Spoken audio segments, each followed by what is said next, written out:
حدیث میں آتا ہے لو کان بعدی نبی لکان عمر، میرے بعد نبی ہوتا تو عمر ہوتا رضی اللہ تعالیٰ عنہ.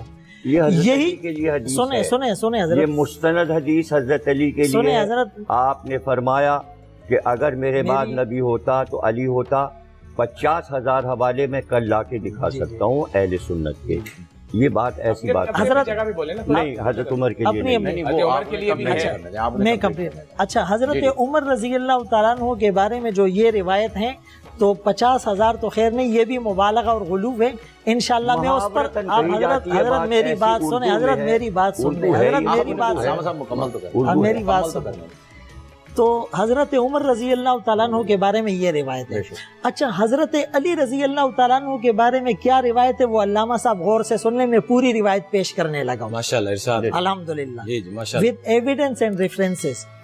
آپ صلی اللہ علیہ وسلم نے فرمایا اے علی تم میرے لیے ایسے ہو جیسے موسیٰ علیہ السلام کے لیے ہارون. پوری حدیث یہ سنیں.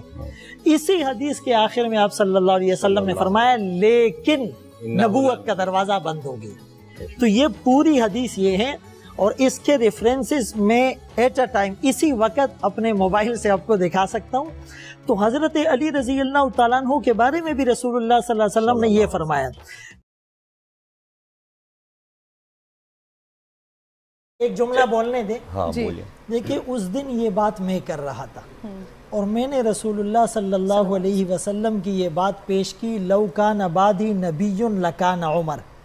یہ دوسری روایت میں ہے لو کان نبی بعدی لکان عمر.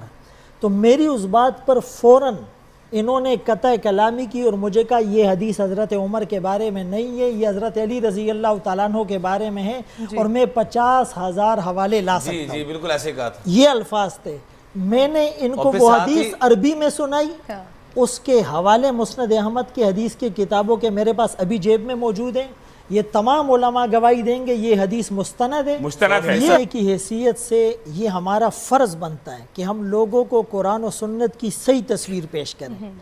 ایک بات تو میں یہ عرض کروں گا کہ علامہ صاحب نے مسلسل دوسری دفعہ اپنے پروگرام میں کہا کہ علماء قرآن کی آیات پیش کرے، احادیث پیش کریں. الحمدللہ سارے پروگرام اس وقت ریکارڈ پر موجود ہیں.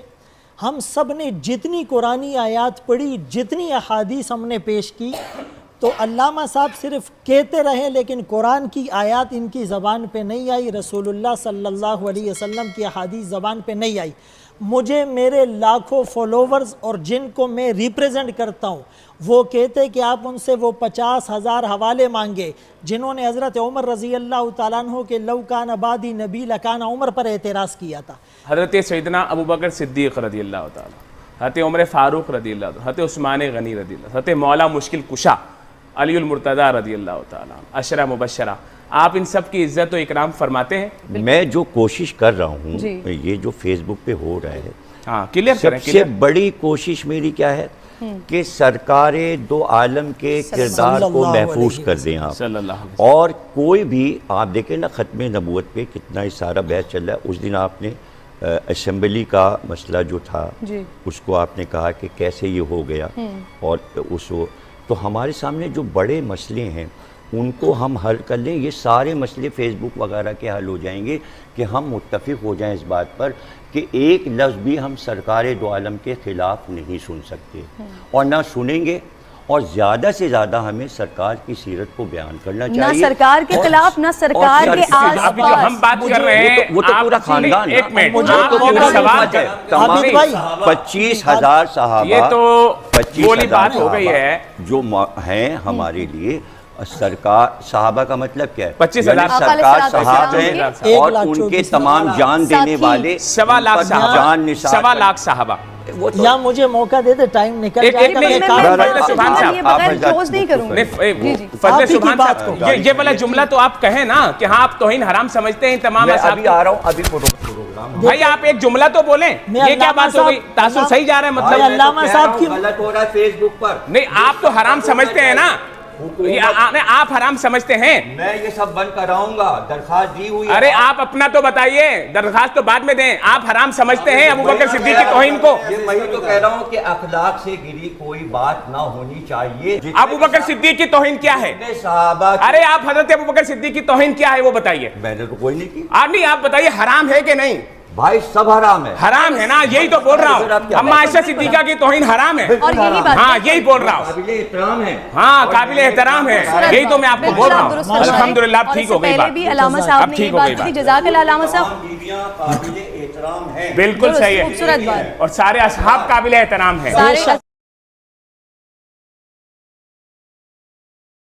ازواج قابل احترام ہے، اہل بیت بھی قابل احترام ہیں۔ یہی وہ چیز تبرع جو ہمارے یہاں واجب ہے، ہمارے یہاں تبرع واجب ہے۔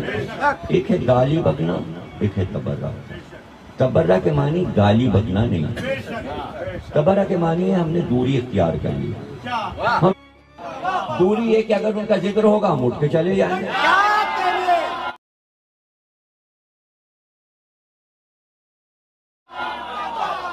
اٹھ کے چلے جانا سب سے بڑا تبرع ہے۔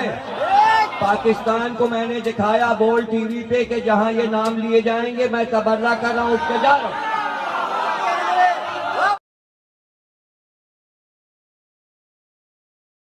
یہ حضرت عمر رضی اللہ تعالیٰ عنہ تو وہ ہیں جن کے بارے میں نبی علیہ السلام نے فرمایا عمر تیرے نام سے شیطان بھاگتا ہے۔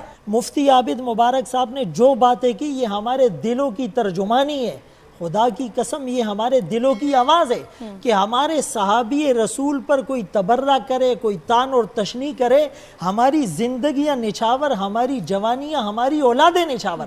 اور آپ کو بہن عورت ہونے کے ناطے میں سلام پیش کرتا ہوں کہ آپ نے اتنی جرأت کا مظاہرہ کیا اور اس سیگمنٹ پر اس اہم ایشو کو اٹھائے۔ خدا کی قسم ہمارے لیے میڈیا، حکومت، فورسز، دنیا کے سارے عہدے ہمارے لیے پاؤں کے نوک پر اور جوتوں کی نوک پر، ہم رسول اللہ اور صحابہ کی تقدیس پر کبھی کمپرومائز نہیں کریں گے۔ جو رسول اللہ صلی اللہ علیہ وسلم کی ختم نبوت کا منکر ہو، جو صدیق اکبر، فاروق اعظم، عثمان غنی، حیدر کرار اور اسی طرح امیر معاویہ رضی اللہ تعالیٰ کسی کی بھی شان میں گستاخی کریں گے وہ خود اپنے آپ کو دائرہ اسلام سے نکال رہے ہیں۔ تو ہم تو یہ میسج دیتے ہیں کہ ہمیں تو آپ موجود ہیں، ہم حیدر کرار پر اتنی آیات پیش کریں گے کہ آپ اس کو گن نہیں سکتے۔ ہم اردو کتابوں کے اور صرف اشعار کے اور فلاسفرز کے نام نہیں لیتے، ہم تو چیلنج کرتے ہیں۔